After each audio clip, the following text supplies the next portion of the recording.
Assalamualaikum warahmatullahi wabarakatuh. Terima kasih udah klik video ini. Jangan lupa subscribe dan aktifkan lonceng notifikasinya supaya tidak ketinggalan video-video menarik dari channel ini.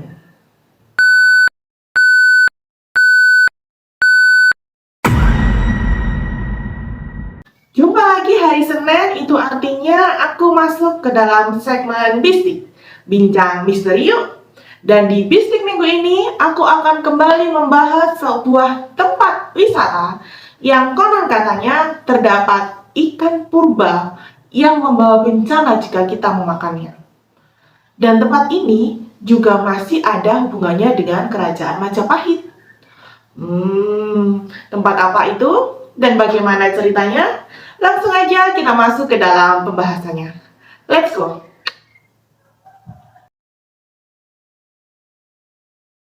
Telaga Rambut Monte berada di Desa Krisi, Kecamatan Gandusari, Kabupaten Blitar, Jawa Timur. Telaga Rambut Monte ini memiliki air yang sangat jernih. Saking jernihnya, kita bisa melihat dasar dari telaga itu dari atas. Dan telaga ini memiliki kisah bahwa sebuah tempat yang menjadi tempat peperangan seorang resi yang sakti melawan Rahwana yang saat itu dibantu oleh ular naga. Dan peperangan itu dimenangkan oleh resi yang namanya adalah Mbah Monte. Makanya tempat ini disebut Telaga Rambut Monte. Dan tak jauh dari telaga itu terdapat cagar budaya, yaitu candi yang dinamai Candi Rambut Monte, di mana candi ini berupa arca kera yang berambut gimbal.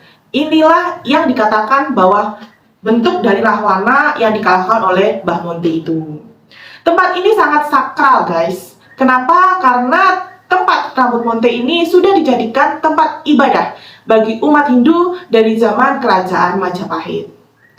Dan di Telaga Rambut Monte ini terdapat ikan purba. Ikan yang purba disebut ikan sengkaring, yang sejarahnya katanya ikan ini adalah punggawa dari Mbah Monte yang tidak mau menjaga petilasannya. Karena itu Mbah Monte mengutuk punggawanya menjadi ikan sehingga selamanya berada di telaga itu. Karena itu, meskipun Telaga Rambut Monte ini termasuk tempat wisata air, tapi ada pantangan-pantangan yang harus ada pantangan-pantangan yang tidak boleh. Ada larangan-larangan ketika kita mengunjungi tempat wisata tersebut. Salah satunya adalah kita tidak boleh berenang di telaga itu. Karena di situ selain ada ikan sengkarang yang sama masyarakat di sekitar Telaga Rambut Monte itu disebut ikan dewa, pasir dari telaga itu sendiri adalah termasuk pasir yang menghisap. Jadi kalau kita menyentuhkan kaki di pasir itu akan seperti menghisap menghisap manusia masuk ke dalamnya. Karena itu dilarang untuk mandi di telaga. Dan pemerintahan di desa Kresik sana sudah menyediakan sendiri kolam renang untuk bermain-main air di tempat itu. Kemudian larangan yang kedua adalah kita tidak boleh berbuat yang aneh-aneh. Tidak boleh mesum di sana. Bahkan menurut kepercayaan masyarakat sekitar, dua pasangan yang belum menikah tidak boleh datang ke sana. Nanti bisa putus. Kalian jangan dibawa pacarnya ke sana ya. Dan larangan yang berikutnya adalah tidak boleh menangkap apalagi memakan ikan sengkaring yang ada di telaga itu. Karena ini adalah tempat yang sakral. Ikan itu pun juga disakralkan, guys. Namanya juga ikan dewa. Jadi kalau kita menangkap ikan tersebut, kita memakan ikan tersebut, nanti akan terjadi bencana. Pernah terjadi saat itu ada orang Belanda yang tidak percaya tentang mitos yang mengatakan bahwa ikan sengkaring yang di telaga itu adalah ikan sakral. Maka warga Belanda ini pun mengambil ikan tersebut. Belum sampai di rumah, warga Belanda itu sudah meninggal dunia karena kecelakaan. Sampai sekarang pun masyarakat desa Kresik juga masih mensakralkan tempat Telaga Rambut Monte ini. Bahkan ada kepercayaan tentang danyang-danyang yang menjaga di Telaga Rambut Monte itu. Kalau kalian pernah ke sana, kalian pasti merasakan bahwa hawa mistis di Telaga Rambut Monte itu begitu kental. Di Telaga Rambut Monte itu juga tempatnya begitu sunyi, begitu tenang, karena memang kita tidak boleh berisik, kita tidak boleh teriak-teriak. Selain itu, tempat yang sakral itu juga tempat sebagai tempat ibadah umat Hindu. Sampai sekarang pun, warga desa Krisi juga masih melakukan ritual-ritual seperti bersih desa. Di mana bersih desa itu adalah mengarungkan kepala wedus kendit juga makanan-makanan yang dipercaya sebagai makanan dari ikan sengkaring itu. Wedhus gendit itu apa? Wedhus belang. Dan ritual itu tuh sudah turun temurun, tidak boleh dilarang, tidak boleh di istilahnya apa ya? Ada yang tidak dilarungkan gitu. Pernah dulu tahun 1991, kepala desa saat itu tuh mengganti kepala wedhus gendit diganti kepala wedhus biasa, ditutup kain kafan, kemudian dilarungkan di telaga itu. Dan apa yang terjadi? 1 minggu setelah itu kepala desa meninggal dunia.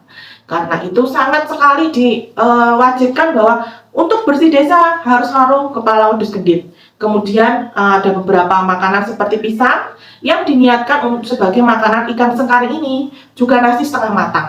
Karena kepercayaan di sana nasi setengah matang itu adalah makanan kesukaannya si ikan sengkaring ini. Nah, kalian bagaimana? Sudah pernah datang ke telaga ini? Coba komen di bawah. Apa yang kalian rasakan? Bagaimana menurut kalian telaga ini? Kalau aku pernah ke sana dan aku memang merasa di sana tuh tempatnya memang benar sunyi dan tenang. Bahkan ikan sengkaring pun kalau dilihat dari atas, dia tuh berenang kayak seperti nggak berenang. Jadi kayak tenang gitu berenangnya, sampai pasir yang di bawahnya itu tidak bergerak sama sekali.